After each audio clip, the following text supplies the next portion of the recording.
தலைநகர் டெல்லியில் வீசிய கடும் புயலில் சிக்கி 9 பேர் உயிரிழந்தனர், 13 பேர் காயமடைந்தனர். மின் கம்பிகள் அறுந்துவிட்டதால் நகரே இருளில் மூழ்கியது, போக்குவரத்தும் பாதிக்கப்பட்டது. பகலில் 43 டிகிரி செல்சியஸாக வெப்பம் வாட்டியெடுத்த நிலையில் மாலையில் இந்த வானிலையில் மாற்றம் ஏற்பட்டது. மாலை 5 மணி அளவில் வானில் கருமேகங்கள் திரண்டு டெல்லி மாநகரம் முழுவதும் இருள் சூழ்ந்தது.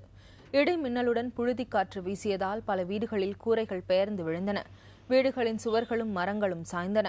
அவற்றின் இடிபாடுகளுக்குள் சிக்கி டெல்லியில் மட்டும் 6 பேர் உயிரிழந்தனர். புறநகர் பகுதிகளில் 3 பேர் உயிரிழந்தனர். படுகாயமடைந்த 13 பேர் மருத்துவமனைகளில் சிகிச்சை பெற்று வருகின்றனர். மீட்பு மற்றும் நிவாரணப் பணிகள் மேற்கொள்ளப்பட்டு வருகின்றன. புயல் காரணமாக வாகன ஓட்டிகளும் பெரிதும் பாதிக்கப்பட்டனர். சாலைகளில் இருள் சூழ்ந்ததால் வாகன ஓட்டிகள் முகப்பு விளக்குகளை எரியவிட்டபடி சென்றனர். மின் கம்பிகள் அறுந்து விழுந்ததால் மெட்ரோ ரயில் சேவை முடங்கியது.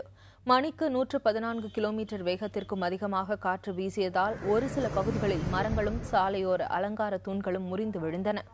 டெல்லி இந்திரா காந்தி சர்வதேச விமான நிலையத்தில் தரையிறங்க வேண்டிய 12 விமானங்கள் வேறு நகரங்களுக்கு திருப்பிவிடப்பட்டன. டெல்லி மட்டுமின்றி புறநகர் பகுதிகளான நொய்டா, காசியாபாத் ஆகிய இடங்களிலும் இந்த புழுதிப் புயலின் தாக்கம் அதிகம் இருந்தது. இன்னும் 2 நாட்களுக்கு இதேபோன்ற வானிலை நீடிக்க வாய்ப்பிருப்பதாக வானிலை ஆய்வு மையம் அறிவித்துள்ளது.